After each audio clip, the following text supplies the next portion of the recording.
अरे बहू रानी तो सारा सारा दिन कमरे में बंद रहती है, कोई काम भी नहीं। मैं तो बोर हो जाती हूँ, क्या करूँ। तभी मीना की सहेली रीना उससे मिलने आती है। अरे मेरे घर का भी यही हाल है, बेटा ऑफिस और बहू कमरे में बंद, समय काटे नहीं कटता। लेकिन अब सच मानो तो वक्त ही नहीं है कि वक्त से रोटी भी खा लूं। अरे बहन, मुझे भी बता दे कौन सा जादू चलाया है। मैं भी अब जिंदगी के बचे कुचे दिन आराम से काट लूं। दीवारें देख देख कर तो बोर हो गई हूं मैं। रीना मीना को एक स्मार्टफोन देती है। ये ले, ये है वो छड़ी जो जादू करती है। इसमें मैंने तेरा फेसबुक अकाउंट भी बनाया है, एंजल प्रिया के नाम से। बस अब यहाँ दोस्त बना और सबसे बातें कर। सास को पहले तो उतना समझ नहीं आता है, लेकिन धीरे धीरे वो उसकी आदत डाल लेती है। माँ जी जल्दी से खाना खा लीजिए, मुझे थोड़ा काम है। अरे तू जा, मैं खा लूंगी, अभी वक्त नहीं है। और सासू माँ मोबाइल में मुंह गड़ाए जवाब दे देती है। बहू समझ ही नहीं पाती और वहां से कमरे में चली जाती है। अचानक सास को किसी प्यारी पिंकी की फ्रेंड रिक्वेस्ट आती है। अरे वाह, ये तो कोई प्यारी सी लड़की लगती है, बात करती हूँ। सास फ्रेंड रिक्वेस्ट अपनाकर बात करने लगती है। अब क्या था, सास सारा दिन उस सहेली से बात करती, अपनी कहती, उसकी सुनती।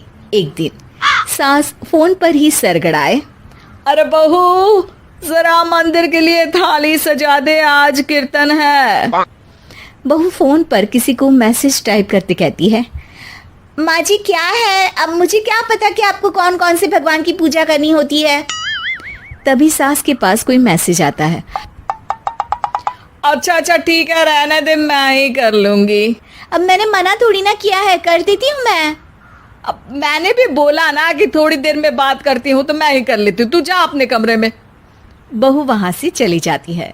सास मंदिर पहुंचती है और मंदिर की सीढ़ियों पर बैठकर सास फोन पर लिखती है, अरे मेरी बहू सारा दिन अपने कमरे में बैठी रहती है।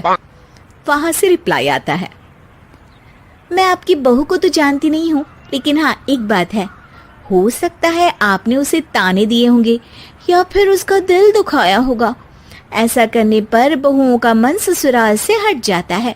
याद रखिए, बहू और बेटी में फर्क होता है।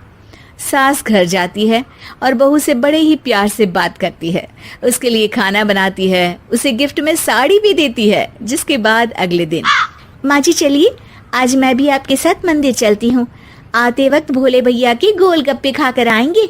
अरे हाँ बहू, ये तो अच्छा है, चलो। सास मन में सोचती है कि उसकी फेक बुक वाली दोस्त कितनी अच्छी है। उसके समझाने से उसे उसकी बहू वापस मिल गई। वो बहू को अपनी दोस्त के बारे में बताने का सोचती है, लेकिन फिर चुप हो जाती है। बहू फोन पर टाइप करती है, मेरी सास मुझे नौकरानी समझती है, एक गिलास पानी तक खुद नहीं लेती। मन तो करता है कि बोल दूं, मैं बहू हूँ, कोई नौकरानी नहीं। वहां से रिप्लाई आता है, देखो तुम्हारी सास को तो मैं भी नहीं जानती, लेकिन वो बुजुर्ग होंगी, पूरा जीवन उन्होंने घर गृहस्थी चूल्हा चौका में निकाल दिया। और फिर तुम ये भी मत भूलो कि जिस पति पर तुमको इतना गर्व है, उसे भी शिक्षा उन्होंने ही दी है।